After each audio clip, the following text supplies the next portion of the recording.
Ce lundi 30 janvier, Olivier Delacroix lance les nouveaux épisodes inédits de son magazine Dans les yeux d'Olivier.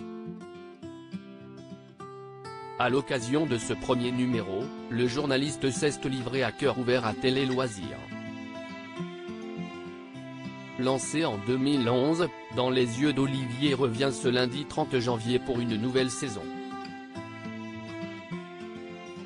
Incarné par Olivier Delacroix, le magazine de France 2 propose pour la première fois des témoignages de personnalités. Chaque semaine, durant les 6 inédits diffusés sur la chaîne publique, le journaliste Audrey Glock mêle les histoires d'inconnus à celles de journalistes, de sportifs ou autres visages connus des téléspectateurs. Afin d'en apprendre plus sur cette nouvelle saison, rencontre avec celui qui a fait de l'écoute et du recueil de témoignages, une spécialité.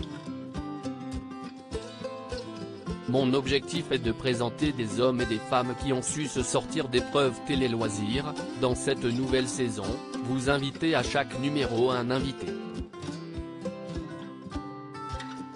Pourquoi ce choix?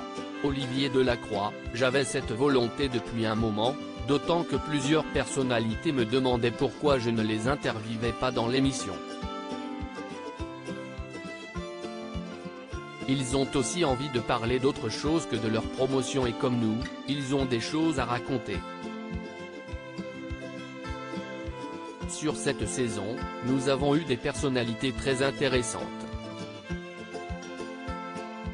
Comment mener des interviews avec des personnes rodées à l'exercice? Ceux qui se prêtent à l'exercice connaissent le programme. Ils savent que je ne vais pas les mettre dans les cordes. Mon objectif est de présenter des hommes et des femmes qui ont su se sortir d'épreuves qu'ils pensaient ne pas pouvoir surmonter. Comment faire passer votre message sans tomber dans le pathos?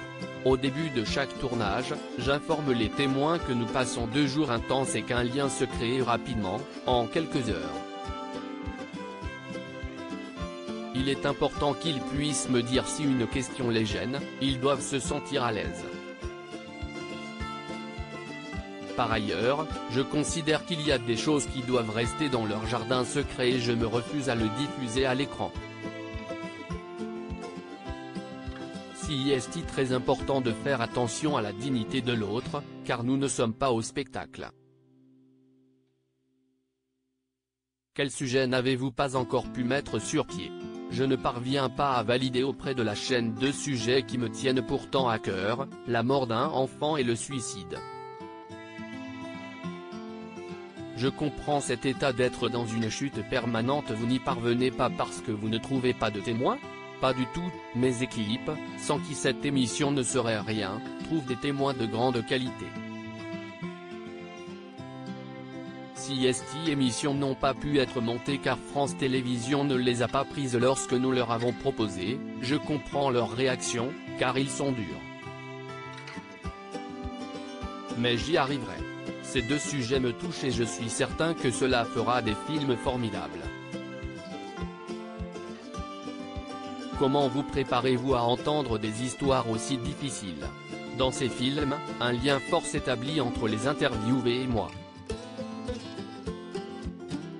Ils se renseignent avant et savent que je les comprends. Le fait que la vie ne m'a pas épargné en épreuves très lourdes, fait que je comprends cet état d'être dans une chute permanente sans possibilité de se raccrocher. Je l'ai vécu. Je sais. En revanche, vous dire que je ne ramène rien à la maison quand le tournage est fini serait mentir. À lire aussi Dans les yeux d'Olivier, France 2, 5 choses que vous ne saviez, peut-être, pas sur Olivier Delacroix.